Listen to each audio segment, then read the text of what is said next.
Eis aqui uma das grandes realizações do governo do presidente Getúlio Vargas. A fábrica de estojos e espoletas de artilharia em Juiz de Fora, cujas obras foram iniciadas em 1933 e terminadas em 1935. Este grande estabelecimento fabril do Exército, construído sob condições técnicas perfeitas, constitui uma obra invulgar pelo seu objetivo no aparelhamento eficiente da defesa nacional. Maquinário de precisão, eficiência de produção, cuidados especiais com o trabalhador, culto patriótico. Em março de 1944, existia em Benfica uma das maiores fábricas de Juiz de Fora. Era a Fábrica de Juiz de Fora, era esse o seu nome. Ela havia sucedido à Fábrica de Estojos e Espoletas de Artilharia do Exército, a FEA, uma indústria bélica criada, mantida pelo governo federal, inaugurada em 1936. Esta fábrica estava em plena produção. O Brasil estava em plena Segunda Guerra Mundial e nossos pracinhas atuavam na Europa. Só que a munição e armamento utilizado nos campos da Itália eram munição e armas fabricadas pelos americanos. Portanto, aquela munição produzida aqui em Benfica e em outras cidades brasileiras, onde existiam fábricas da mesma natureza, elas eram utilizadas pelos nossos soldados de fronteira.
Toda a vida foi uma oficina perigosa. Naquela época, no entanto, era bem pior, porque o material estava todo aglomerado dentro daquela oficina.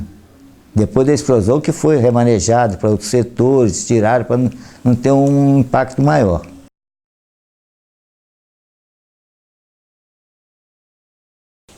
Eu nunca tive medo do perigo, não.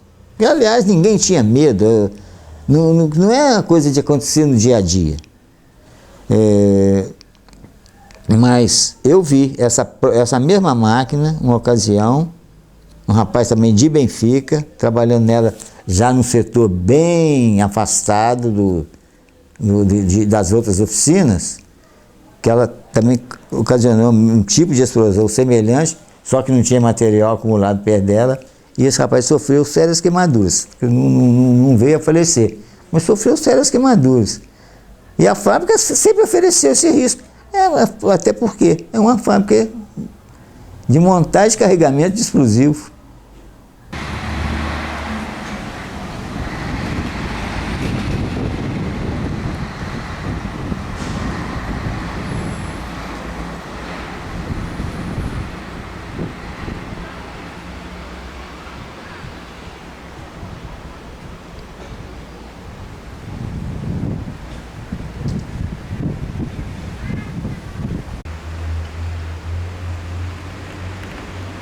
Eu tinha 4 anos, mas me lembro como se fosse hoje do enterro do pessoal da Embel. Vieram vários no caixão, assim, vários. Parece que Juiz de Fora parou.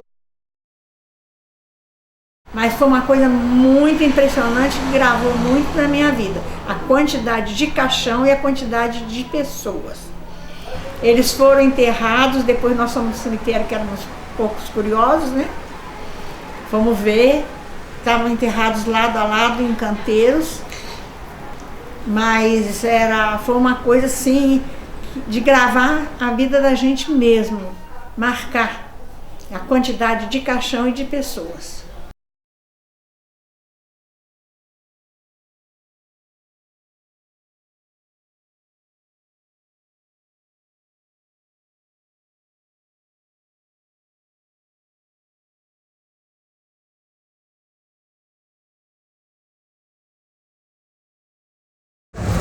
Foram duas as grandes comoções que a cidade sofreu em relativamente pouco tempo. Uma em 1855, com o famoso acidente de Dom Lasanha, com o choque de dois trens, ali em Mariano Procópio, que roubou a vida de 14 pessoas, uma das quais o famoso bispo de Trípoli, Dom Lasanha, que é nome de praça ali em Mariano Procópio. Depois, em 1944, anos depois, nós tivemos a explosão na FEA, que foi também um motivo de grande comoção. De imediato, 10 mortos. De maneira que foi uma emoção muito grande, uma comoção muito grande. Até porque ocorreu o fato de que o acidente, a explosão, coincidiu com o fato de o Brasil estar participando do cenário de guerra do segundo grande conflito mundial. Um decreto do presidente Vargas situava Juiz de Fora como integrante da geografia de defesa nacional. E foi uma explosão enorme, que fez aquele barulho e chegou a fazer um barulho que até deu aquele estrondo e arrebentou até o ouvido onde que eu estudava. Então, na hora, nós assustamos e pensamos que era o mundo que estava acabando. Nunca ia pensar que era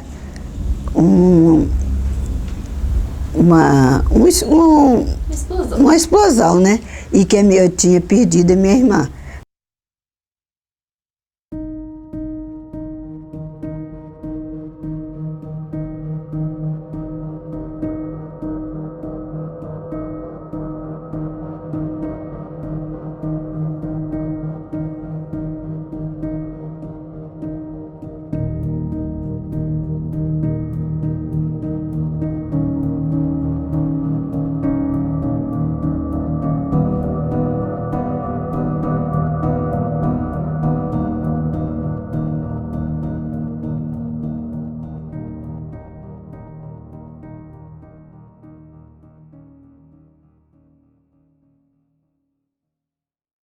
Sei de relato do meu pai, que trabalhava na oficina 4 na época, e que um colega dele chegou atrasado, que não podia faltar, porque é uma época da guerra, de Segunda Guerra Mundial, o funcionário que faltasse era considerado um desertor. Esse colega chegou, já foi direto para a máquina que ele trabalhava, exatamente a máquina que explodiu, que causou a explosão toda, e convidou meu pai para ir tomar um café com ele. Meu pai virou para ele e disse que ele não ia, porque já tinha tomado café e que estava na hora de fumar um cigarro. No que meu pai sai, poucos minutos depois que meu pai saiu fumando, aconteceu o acidente. O que meu pai sofreu desse acidente foi um pedaço de telha que caiu na cabeça dele e deu um corte. Graças a Deus, meu pai foi um dos sobreviventes da explosão. Eu sou irmã da Iraci, então ela era uma irmã muito dedicada, uma irmã que eu adorava muito. E ela, apesar de eu ser muito, que eu era nova, mas ela tinha um carinho enorme comigo, que meus pais não moravam aqui, ficava sempre no Governador Valadares, então ela era minha segunda mãe.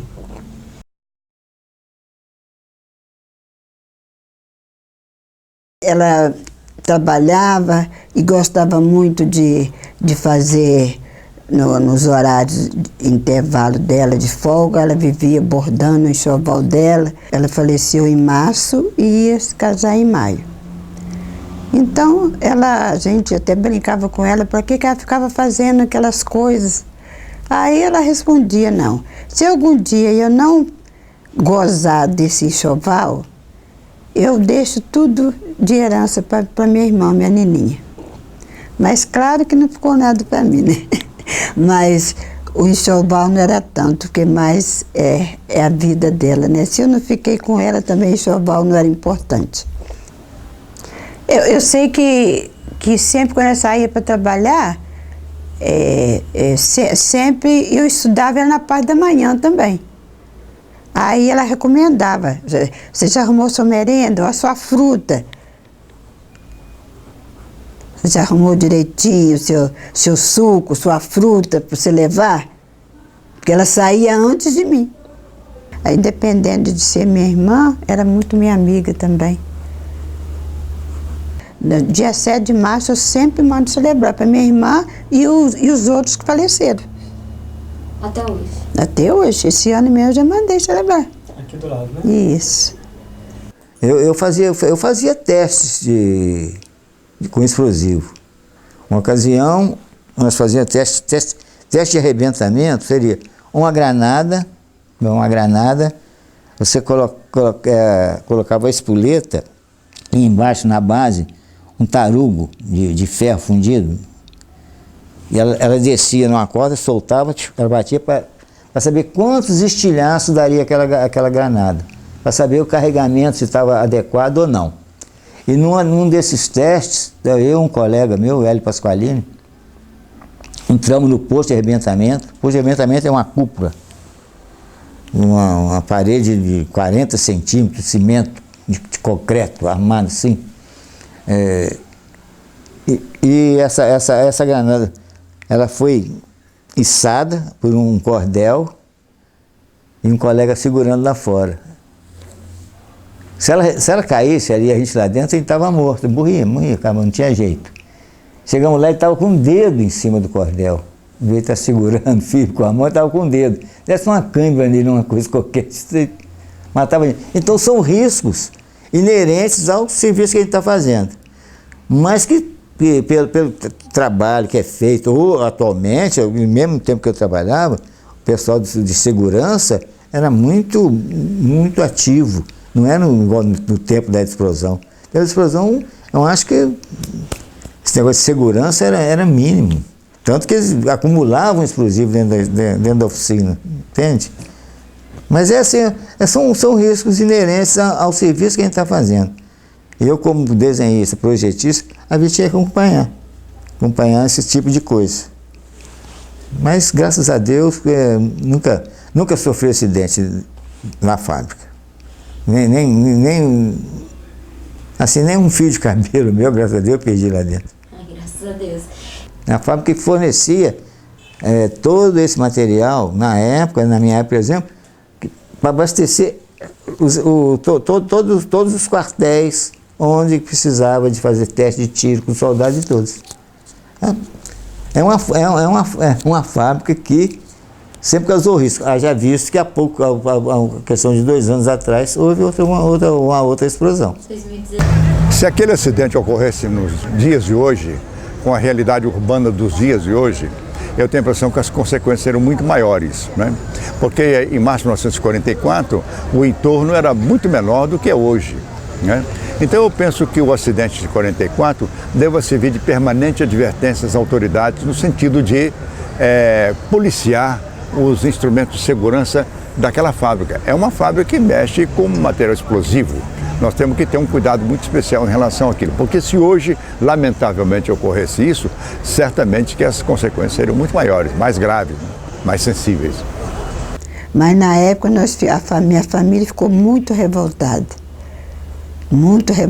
mesmo, porque eles falaram que essa oficina era uma oficina muito perigosa. Então acho que eles deveriam ter mais um pouco de precaução com a humanidade, né? Agora, depois que houve a explosão, que eles foram tomar providência das coisas, mas aí já era tarde.